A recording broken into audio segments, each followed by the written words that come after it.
Bonsoir à toutes et à toutes et bienvenue dans ce nouveau journal. Il est 19h et c'est parti pour 40 minutes d'information. Notre invité ce soir sera Roger Combarel. Bonsoir. Bonsoir.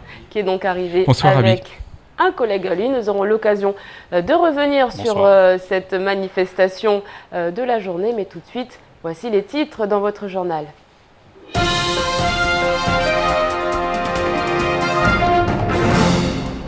Dominique Baudis est décédé. Le défenseur des droits s'est éteint cet après-midi à l'hôpital Val-de-Grâce des suites d'une longue maladie. Il avait 66 ans. L'homme était apprécié des hommes politiques de Mayotte. Il a beaucoup œuvré pour faire reconnaître les droits des mineurs isolés sur l'île. Retour sur le parcours d'un homme d'exception. Après les élèves, ce sont les enseignants qui sont descendus dans la rue ce matin. Le rendez-vous était pris dès 6h. Professeurs mais également parents d'élèves. Au cœur de la problématique, l'état des routes, les élèves se sont d'ailleurs invités au cortège pour une nouvelle fois dénoncer l'insécurité qui règne. Et puis il y a un peu plus d'un mois, les entreprises et habitants situés aux abords de la décharge Amaha se sont plaints de nuisances olfactives engendrées par le site. Une odeur pestilentielle se dégageait en effet de la montagne de déchets ménagers devenue illégale depuis le 1er janvier. Aujourd'hui, un arrêté préfectoral est paru. La mairie de Mamoudzou est mise en demeure.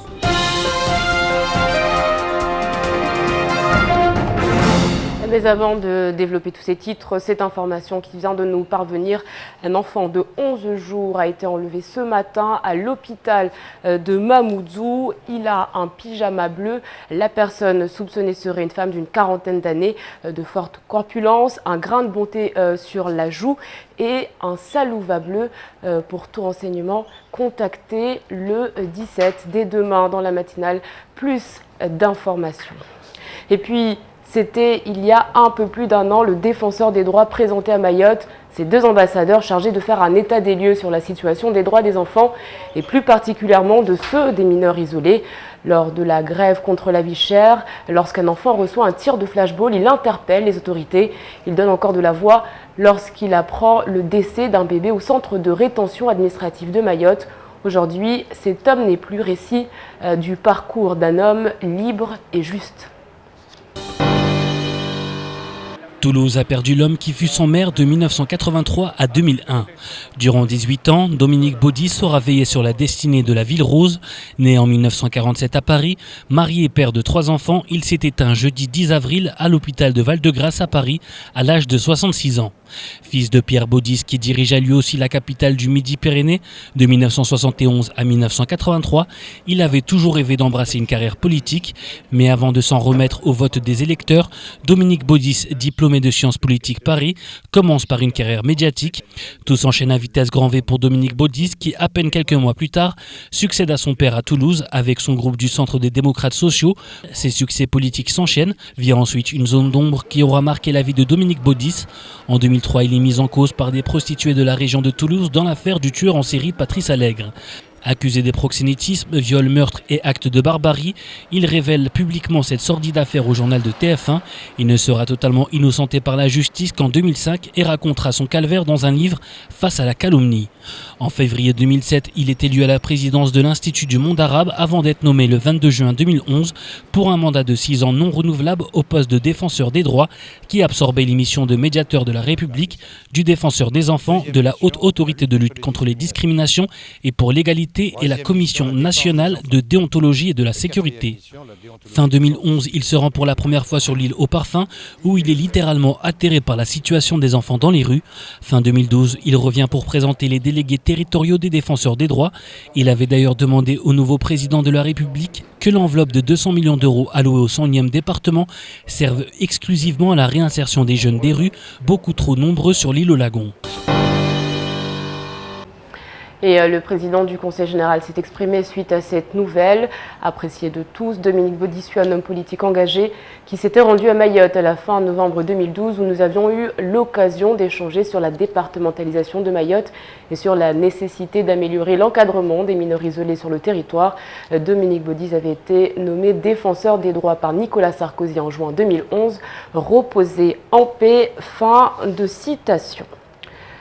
C'est un tract signé du collectif de la zone scolaire de Kaweni-Mamoudzou qui donne le lieu de rendez-vous. Trop c'est trou et trou c'est trop. L'état de la voirie à Kaweni exaspère les enseignants. Enfin, pas toute la voirie, mais plutôt ce pan de route qui mène vers les établissements scolaires. Leslie Vimenet et Yabas Aliti. Et les travaux, c'est pour quand? Élection passée, Kaweni oublié. Monsieur le maire, tenez vos promesses. Voilà donc cet appel lancé ce matin par le collectif de la zone scolaire de Kaweni-Mamoudzou. Depuis des années, ils réclament la rénovation de la voirie et dénoncent l'état déplorable de la route qui mène aux établissements. Ce matin, il y avait donc une centaine de personnes mobilisées pour ce mouvement annoncé depuis quelques jours. Surprise, les manifestants croisent le premier adjoint au maire de Mamoudzou. On a 5000 enfants dans la zone et on aimerait que monsieur le maire commence à nous boucher les trous de notre putain de piste là. C'est légitime, je considère que c'est légitime. On vient de prendre les responsabilités, mais il n'y a pas de raison qu'on laisse cette route. Donc il faut que vous nous trouviez des crédits pour le faire assez vite, parce qu'il ne faut pas qu'il y ait un drame, il ne faut pas qu'il y ait un enfant qui se fasse écraser, qu'il y ait un souci de ce genre-là, parce que nous, on essaye de faire des choses et on s'en voudrait que ça ne se termine pas bien, quoi. Et donc on invite la nouvelle municipalité à travailler bien sûr avec nous, quoi. Les enseignants se disent heureux de voir que des travaux ont été entamés sur Kaweni, mais pourquoi certaines routes ont été oubliées? La chaussée se dégrade au fil des saisons des pluies. De plus en plus de trous, peu de trottoirs. Le danger est réel pour les élèves et pour les professeurs. Cette portion de route, est-ce qu'elle est budgétisée? Je ne peux pas répondre plus exactement puisque nous venons de reprendre les responsabilités. On n'a pas encore fait le tour de l'ensemble des chapitres budgétaires et par conséquent ça sera fait assez rapidement puisque l'adjoint chargé des finances est déjà dedans. Et puis toute l'équipe s'engage en tout cas à faire assez rapidement le point pour que nous puissions travailler assez correctement et en tout cas efficacement. La nouvelle équipe municipale de Mamoudzou est déjà grandement sollicitée. Une réunion aura lieu dans l'après-midi, car on le rappelle, la priorité du maire de Mamoudzou est de lutter contre l'insécurité. L'insécurité routière s'invite donc dans le débat. Une heure plus tard, les enseignants, eux, reprendront le chemin de l'école. Les élèves vont continuer à manifester en direction de la préfecture dans la journée. Et en effet, les élèves de Kaweni ont poursuivi leur chemin après avoir manifesté durant 2 jours. Les voilà qui sollicitent l'État. Les lycéens estiment ne pas avoir été suffisamment entendus par les différents acteurs locaux. Zakaria Amam. Dans un premier temps, les lycéens se sont mobilisés en masse afin de protester avec le corps enseignant sur l'état des routes menant au lycée. Ils ont ensuite pris la direction de la préfecture pour trouver solution à un autre problème qui se veut plus général, à savoir les agressions à l'intérieur et à l'extérieur de l'établissement. Ils se sont ainsi entretenus à 9h du matin avec le secrétaire général de la préfecture, François Chauvin. Les jeunes lycéens avaient souhaité être reçus pour évoquer les problèmes d'insécurité et le malaise auquel ils se sentent confrontés. Nous avons eu des échanges très constructifs avec eux, qui permettaient de faire le point. Les réponses qui ont été apportées, eh bien, c'est une présence accrue des forces de police au moment clé de la journée, de façon à renforcer la sécurité. Des solutions sont donc apportées par la préfecture pour éradiquer les problèmes d'agression aux abords des lycées. Une bonne nouvelle en soi, mais selon la délégation des jeunes présents durant cette entrevue, des doutes subsistent. Ils avaient l'air assez déterminés, mais voilà, est-ce qu'ils vont tenir leurs promesses, c'est pas certain.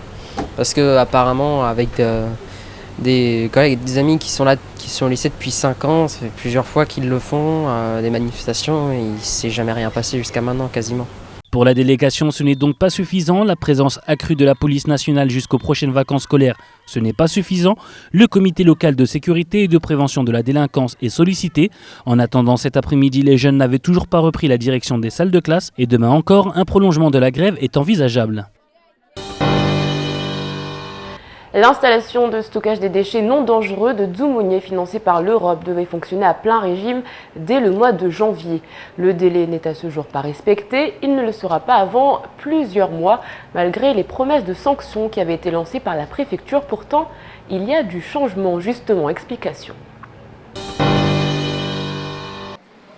Dans le nord de Mamoudzou, la situation était devenue insupportable, déclenchant la colère des riverains, mais également des salariés, contraints de travailler avec des masques pour essayer de pâtir le moins possible de l'horreur environnante.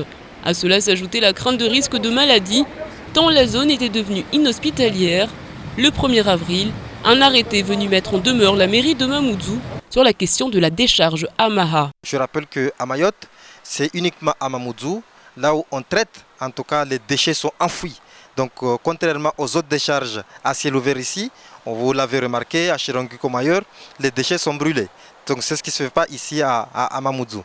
Maintenant, il conviendra de voir, en tout cas le maire, il faudra qu'il conviendra de voir dans quelle mesure le cahier de charge qui est confié au prestataire, s'il est respecté ou pas. Le 27 février dernier, l'inspection de l'environnement des installations classées s'est rendue sur place et a contrôlé le site exploité par la mairie du chef-lieu.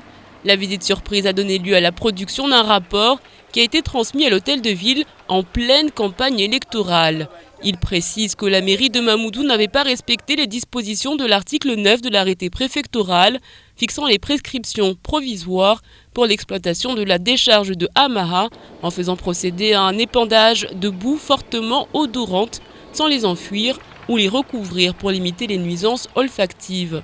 Maintenant, comme le l'ISDND à Dzoumogné n'est pas encore prêt, j'ai compris que les décharges ici à Maha, comme dans les autres communes, les décharges devront être fermées d'ici le 15 juin prochain. Donc dans quelques semaines, dans quelques mois, toutes les décharges à ciel ouvert à Mayotte seront fermées puisque tous les déchets seront acheminés directement à Dzoumogné. Salariés et riverains ont donc été entendus, même si la décharge demeure ouverte et accueille encore et toujours les déchets de Mamoudzou. Qui plus est, la menace polluante court toujours, tout comme celle des sanctions pénales, mais cette fois-ci pour Mohamed Majani, le nouveau premier magistrat. La dengue s'intensifie et pour lutter contre le virus, les agents de l'ARS sont plus que mobilisés. Ils étaient toute la journée du côté de Kongou. Le virus se propage et l'agence régionale santé multiplie ses actions. Reportage de Shakila Issouf. Donc on va où? Alors là, on va essayer de retrouver nos agents qui sont en train de traiter notre foyer de Kongou. Ce sont des agents épuisés que nous retrouvons. La commune de Kongou concentre d'importants nids larvaires. La tâche est rude. Les zones qui sont traitées ne sont pas accessibles car il n'y a pas de route. Les agents doivent souvent se déplacer à pied dans les quartiers tout en portant 10 kilos de matériel sur le dos. La plus grosse difficulté que vraiment nous travaillons dans un quartier qui n'ont pas de rue. Mais c'est le chemin vraiment très difficile, et puis beaucoup de montagnes, tout ça là, puis vraiment, nous sommes fatigués, mais bon, on est obligé de travailler parce que vraiment, vous savez que Mayotte déjà, il y a de dengue. Depuis le début de l'année, l'ARS recense les cas de dengue et la maladie ne cesse de s'intensifier. Aujourd'hui, nous comptons 63 cas de dengue. Le virus se poursuit et de nouveaux foyers ont été identifiés à Chikoni et à Tsararano. On peut rencontrer tout type de déchets, que ce soit des canettes, des trucs en plastique. Il suffit juste qu'il y ait juste un petit peu d'eau et là, les moustiques peuvent se multiplier facilement. Du coup, il faut faire attention à ce genre de trucs. Donc, essayer déjà, c'est les dépôts. Enfin, déjà, ça doit même pas être là, ça. On n'a pas le droit de faire ça. Ce genre de trucs. C'est à la poubelle, c'est pas là. L'ARS continue l'opération de démoustication et lance un appel aux autorités. La santé, c'est une affaire qui concerne tout le monde. Non seulement il faut continuer les opérations de nettoyage aux abords des habitations, mais il faut que les municipalités et le Conseil général fassent de la santé une priorité. Dans l'actualité également, le club Export Mayotte renaît. Lancé en 2007, il avait tenu une année avant d'être délaissé. Aujourd'hui, avec les nouveaux enjeux européens, la CCI, mais également la DIACT et les acteurs de l'économie mahoraise ont tenu à faire revivre cette structure. Écoutez plutôt la nouvelle présidente de Mayotte Export. L'objectif étant de faciliter les échanges avec les pouvoirs publics pour les entreprises qui souhaitent se développer à l'export, savoir quels sont les outils mis à disposition, quels sont les contacts. Donc il s'agit de réseaux entre entreprises, mais aussi de réseaux vis-à-vis des pouvoirs publics, à la fois sur le territoire et sur l'ensemble du territoire océan Indien.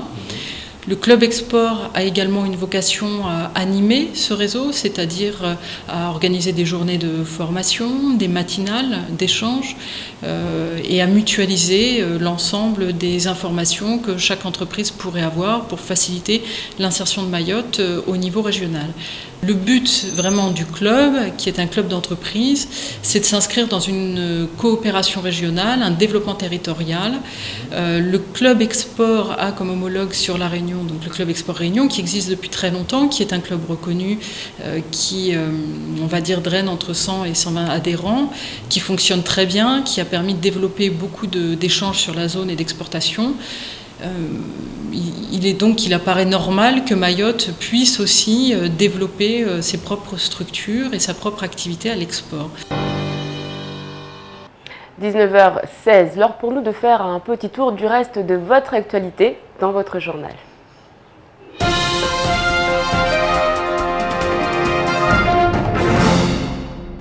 Depuis le 1er janvier 2014, des mesures sociales de droit commun pour faciliter l'accession à la propriété sont activées à Mayotte, mais elles s'adressent à la population ayant les moyens de construire son logement. Cependant, pour les revenus les plus modestes, l'État est là pour permettre la réalisation de logements sociaux ou très sociaux. Les aides sont substantielles. Désormais, les dispositions du prêt à taux 0+ sont applicables aux communes situées à Mayotte. Les Mahorais peuvent donc bénéficier de la mesure qui est enfin activée sur le territoire. Concernant l'accession très sociale et sociale à propriété, un arrêté est venu réactualiser les aides et les plafonds de revenus pour y accéder. Le vol d'Air Austral qui a décollé de La Réunion aux environs de 11h hier matin en direction de Moroni a été contraint de faire demi-tour suite à un problème technique. Après avoir survolé l'île voisine durant près d'une heure, le temps de vidanger le Boeing 737 s'est de nouveau posé vers 13h30 à Gilo en raison d'un problème de pressurisation. Or, parmi les passagers se trouvait l'ambassadrice Claudine Ledoux, se rendant au Conseil des ministres de la Commission Océan-Indien qui débute aujourd'hui et à laquelle participera le président Douchina. L'avion s'est posé hier à Mayotte à 19h30. Sur une décision du chef de corps du DLEM, une section de militaires forte de 28 sapeurs avec leur outillage s'est rendue mardi à Akwa pour venir en aide aux sinistrés d'Hélène. Comme vous pouvez le voir sur ces photos de nos confrères des Nouvelles de Mayotte, un camion-ben de la DEAL et une mini-pelle mécanique louée par la préfecture ont également servi à normaliser la situation. Les efforts ont été portés sur le curage des réseaux d'évacuation d'eau des écoles maternelles et primaires et le dégagement des berges du canal principal traversant l'agglomération. Les travaux vont durer 3 jours et devraient permettre de déboucher les canalisations des écoles afin qu'elles puissent rouvrir.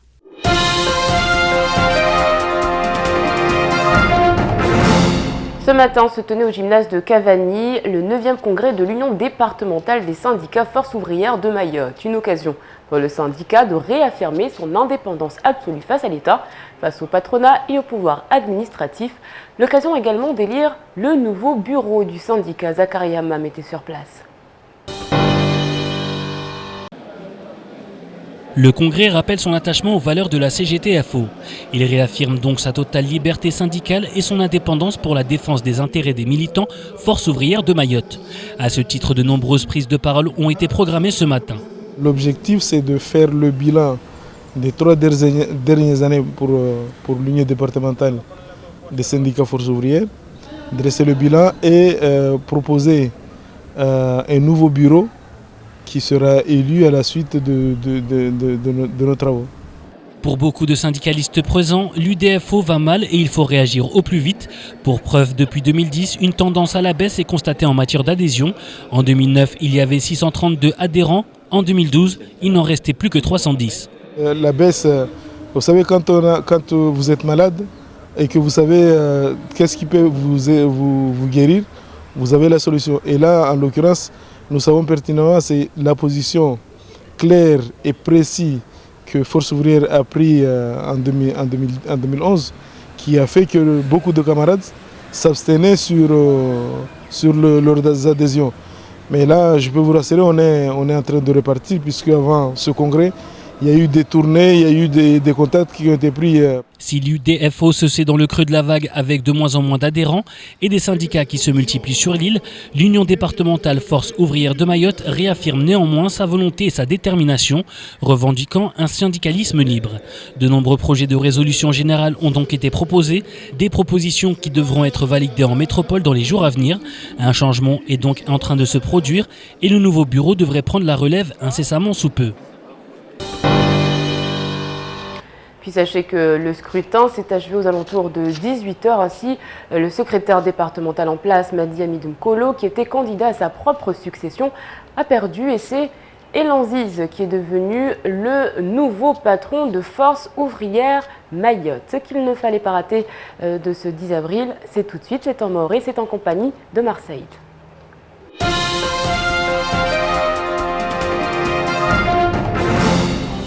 Mera wa Toulouse ajluhanao hadzina la Dominique Bodis afariki asbuhivani harmai loptadia Val de Grâce da Gonipare akana mahasitini na sita risijua mana bwana unu akamtukuz mahabari harmai shenya TFN na president ya Institut ya Dunia la Arabu risijua tena ambana unu akamkumbe mbole ya wana na ubaguzi wa rangi au tena na wanata wa maskini au watambia duniani mwaha 2011 wailera awasuli maore hum au na tambu nyingi zini ziparao wanata wanu waka maore hum tongo zini zimtambisa kiasi otosha mfano ambana waye mwaha 2012 waye a demandé serikali milioni 2000 tu haujosaidia wanata wanu watambia hum maore.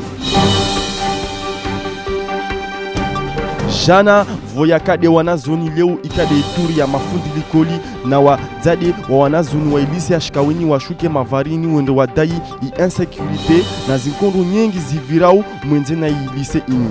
Wantuwani wasrongo wa mana wasi madzari lemo na ntongo nyengi zini zivirau mwenze na ilise ni. Wanata watu waslawa mbana wasina likoli basi wasenda wahibwa shtu zao au wahibugulwa. Nikade na mne zini tasuku kaftoka msomo wasrongo watena ambana nyangu hali wa demanda mana parilini virao nyangu iropo ya mega taliseini au majeni akana unuka vundo fanyulo ntongo beka washkulu atabire wasmambia bwana mera uno hayavasa ambana lazimu atimite pia makalama ayarongoa lera akofanya mitingahe hawandisa na problemu rudezini.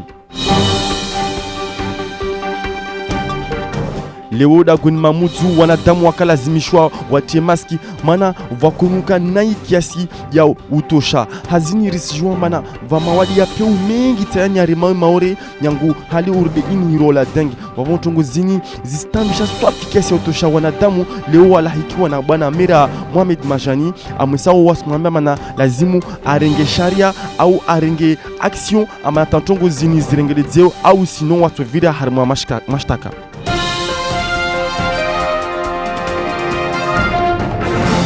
Allez, tout de suite, on fait le point sur votre vendredi. Demain, journée mondiale de la maladie de Parkinson. Bonne fête à Stanislas et à Gemma. Et puis, James Parkinson est né un 11 avril, médecin, géologue, paléontologue et activiste politique anglais.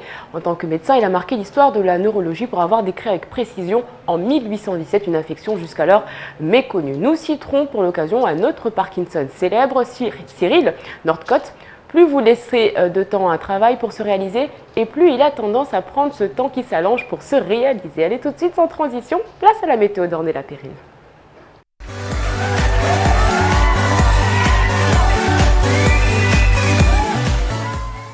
Bonsoir à tous, voici les prévisions de votre vendredi 11 avril. Le temps alterne entre belles périodes ensoleillées et quelques passages nuageux pouvant lâcher quelques averses éparses. Le vent soufflera de 20 à 30 km/h et la mer reste belle sous le vent.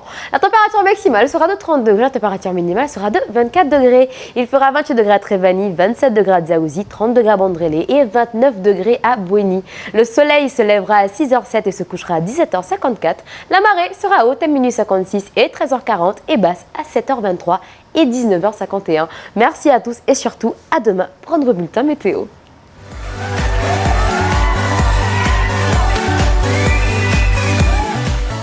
Merci Ornella pour cette météo sur KTV ce soir à 20h Studio 101 avec notre champion du monde tonalité Irachidine Sindou.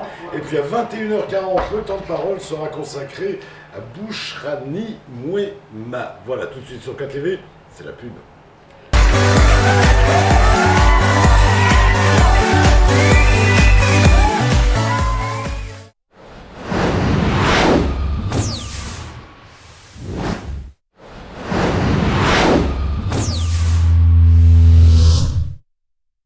Caribou, vous voulez aider à garder Mayotte propre ? Encre Éco aussi. Venez avec vos cartouches d'encre noire aux couleurs vides et repartez avec une cartouche déjà remplie. Facile. Encre Éco vous propose aussi les tonnerres recyclés pour votre imprimante laser. Particuliers, entreprises, faites jusqu'à 50% d'économie par rapport au prix du neuf. Encre Éco, immeuble archipel à Kaweni, face au SAV SFR. Encre Éco, facile, économique et écologique. Encre Éco, Raïsid Senao Ifadu Oulanga. Only présente le nouveau forfait en série spéciale. Appel et SMS illimité 24h/24 vers Mayotte, Réunion et Métropole. Profitez de l'illimité 24h/24 à 24,99€ par mois. Only, Istawi. Envie d'une nouvelle voiture? Envoie Berline au 8090 et tente ta chance pour gagner une caisse. Une voiture neuve bientôt en bas de chez toi? Envoie vite Berline au 8090. Berline au 8090. Oh maman! Oui. Mais qu'est-ce que tu fais là? J'ai envie de jouer. Je suis sur le site internet de la SMAE, je paye la facture d'eau potable. Puis quand on envoie des chèques sur internet? Et Abdou, ce n'est pas parce que tu as fait la leçon à ton grand-père que moi je ne sais pas comment ça marche. Ben oui, c'est ça. Ça suffit. J'ai terminé et ça ne me rappelle que quelques minutes. Maintenant tu peux jouer. À partir d'avril 2014, sur www.mahoresdeseaux.com, créez votre espace client et réglez votre facture d'eau potable en quelques clics.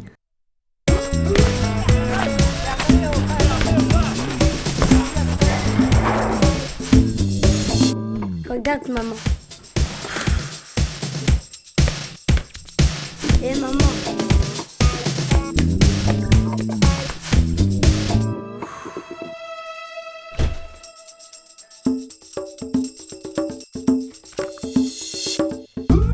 Tiens maman, si c'est bon pour moi, c'est bon pour toi.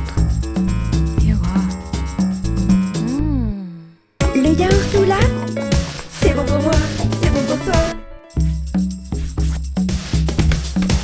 Le yaourt là, c'est bon pour moi, c'est bon pour toi.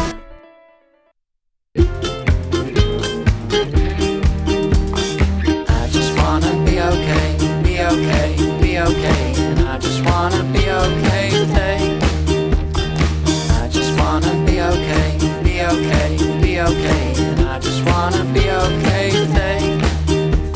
I just wanna know today, know today, know today. Now that maybe I will be okay. Envoie 2000 au 7010 pour tenter de gagner 500€, un smartphone ou encore 2000€. N'attends plus. Envoie 2000 au 7010 et participe à notre grand jeu concours. 2000 au 7010.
Venez découvrir le nouvel album 2014 de Tansmena, en showcase au Loft le samedi 12 avril 2014.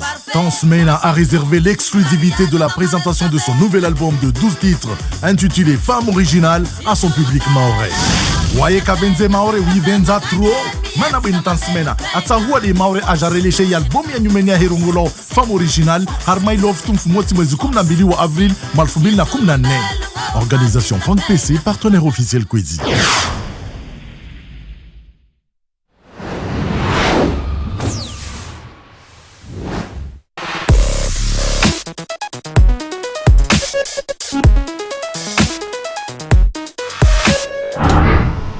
18h, 20h, la bonne humeur vous est présentée par Coca-Cola. Le yaourt là, c'est bon pour moi, c'est bon pour toi.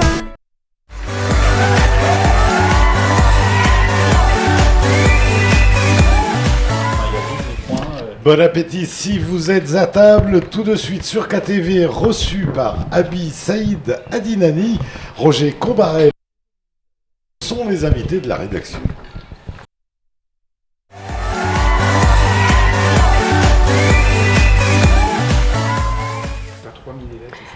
Et oui, les enseignants ne sont pas contents, ils l'ont fait comprendre ce matin puisque la manifestation a commencé très tôt à Kaweni. Nous avons donc avec nous Dominique Dallaire, bonsoir. Bonsoir Kwesi. Qui représente donc SNEP FSU. Et à côté de vous, nous avons Roger Combarel, bonsoir. Bonsoir Mi. Donc CGT Éducation, qu'est-ce qui s'est passé aujourd'hui? Pourquoi ce blocage?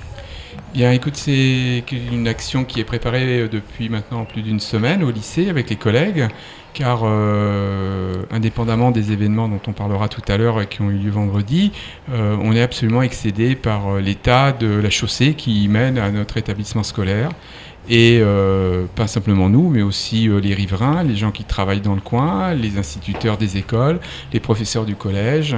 Et on pourrait même rajouter, y compris les clients de notre restaurant d'application, qui est pourtant une des meilleures tables de l'île, qui maintenant refusent de venir manger chez nous, pour certains, car l'état de la route est absolument déplorable.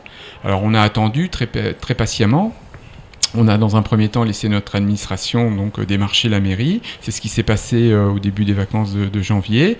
L'ancien maire de Mamoudzou donc s'est déclaré tout à fait conscient de notre situation et s'était engagé donc à diligenter des travaux. Bon, maintenant, comme vous le savez, il y a eu une nouvelle équipe qui s'est mise en place, ou qui se met en place actuellement, et on ne voudrait pas qu'ils nous oublient, car je pense qu'ils sont tout autant conscients et tout autant capables de faire les travaux que l'ancienne mairie donc s'était engagée à faire. Alors justement, est-ce que c'était le moment? La nouvelle équipe vient à peine d'arriver.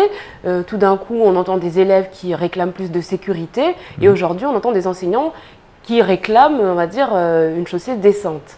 Je dirais que bon, la saison des pluies, le Kashkazi, donc tire à sa fin, hein, donc il y aura peut-être plus de grosses pluies comme on a connu ces derniers temps, mais ça n'empêche quand même que les trous qui ont été causés par ces déformations, dues à la pluie, dues au passage des véhicules, des camions, des voitures, des autocars qui amènent les élèves, vont faire en sorte que les trous vont rester. Or, nous, on va être très mobilisés par les examens, par les bacs blancs, par les surveillances, les corrections, et aussi, ça ne sera pas au mois de mai qu'il faudra qu'on se mobilise pour faire bouger les choses. Et comme ça, on peut tout à fait s'acheminer vers une rentrée où rien n'aura été fait, et nous, ça ne nous plaît pas du tout. Donc actuellement, on profite de l'année scolaire que l'on mène encore avec nos élèves pour pouvoir faire une action. Et comme on l'a dit ce matin au premier adjoint, on est prêt à recommencer dans quelques semaines si rien n'était fait pour améliorer donc la chaussée. Alors Dominique Dallaire, est-ce que c'était le moment, j'entends par ça paraît un peu incongru de voir des élèves qui, eux, demandent de la sécurité, et puis quelques jours plus tard, des professeurs qui demandent, on va dire, des travaux. Oui, les deux choses sont liées. Alors, nous, en éducation physique, on est amené à se déplacer. Donc, on va utiliser ces chemins qui sont détériorés, et nos élèves sont amenés à côtoyer en permanence donc les camions des entreprises, les bus le matin qui arrivent et qui repartent, les véhicules, les taxis, les papas-mamans qui amènent leurs enfants. Et c'est vrai qu'on doit être vigilant en permanence parce que les voitures sont amenées à se déporter, les camions prennent toute la chaussée. Donc, en éducation physique, on est concerné directement aussi par cette notion de sécurité. Et tout à l'heure, vous demandiez est-ce que c'est le bon moment. Moi, je dirais, j'ai un peu l'image, vous savez, d'un cross. Quand on fait un cross, il faut partir vite pour ne pas être embêté par les autres concurrents. Et je dirais que ici, maintenant, il faut que l'éducation physique et le lycée de Kaweni soient mis en avant pour qu'on pense un peu plus à eux. Parce qu'on a souvent l'impression que cet endroit a été oublié et on n'en parle que quand il y a un peu de délinquance qui fait parler d'elle. Je crois que c'est oublié parce qu'on a un manque énorme de projets. Je sais qu'il va y avoir un autre collège qui est en construction, donc Kaweni 3. Et on se demande, mais les installations sportives, est-ce qu'elles seront incluses dans ce collège ou est-ce qu'elles seront comme ça laissées à l'abandon, comme on a vu le plateau de foot et le plateau de basket, qui ont un entretien minimum. Vraiment, on ne peut pas dire qu'il est totalement abandonné, mais un entretien minimum. il ne faudrait pas qu'on oublie que le sport fait partie intégrante de la formation des jeunes et que pour ça, il faut des espaces non seulement sécurisés au point de vue matériel, mais aussi au point de vue de la délinquance. Il y a un accès permanent de la délinquance. Encore la semaine dernière, il y a des jeunes qui se sont fait voler discrètement leurs affaires pendant les cours d'EPS. Alors justement, c'est vrai que lundi, normalement, les enseignants devaient exercer leur droit de retrait, puisque vendredi dernier, il y a eu une nouvelle agression, justement aux abords donc, du lycée professionnel de Kaweni. Que dire de cette situation justement d'insécurité par rapport aux élèves? Pourquoi les enseignants n'ont finalement pas exercé leur droit de retrait? On a exercé notre droit de retrait dans le sens où on s'est quand même réunis dans la matinée pendant une bonne heure pour faire le point afin d'envoyer une délégation le soir qui a été reçue par le chef de cabinet du vice-recteur. Donc il fallait effectivement qu'on liste un certain nombre de propositions qui allaient d'une installation lumineuse suffisante, un gardien de nuit, mais qui aussi tenaient compte d'un environnement dégradé au lycée professionnel puisque, comme vous le savez aussi, on a eu l'occasion d'en parler à la presse, on a été victime de nombreux cambriolages, encore cette année, et on estime même que peut-être qu'il faudrait peut-être réfléchir, nos collègues de la section hôtelière réfléchissent sur l'emplacement même du lycée hôtelier, car on est maintenant labellisé lycée des métiers pour les métiers de l'hôtellerie-restauration, mais est-ce que l'emplacement de Kaweni est le meilleur endroit choisi ?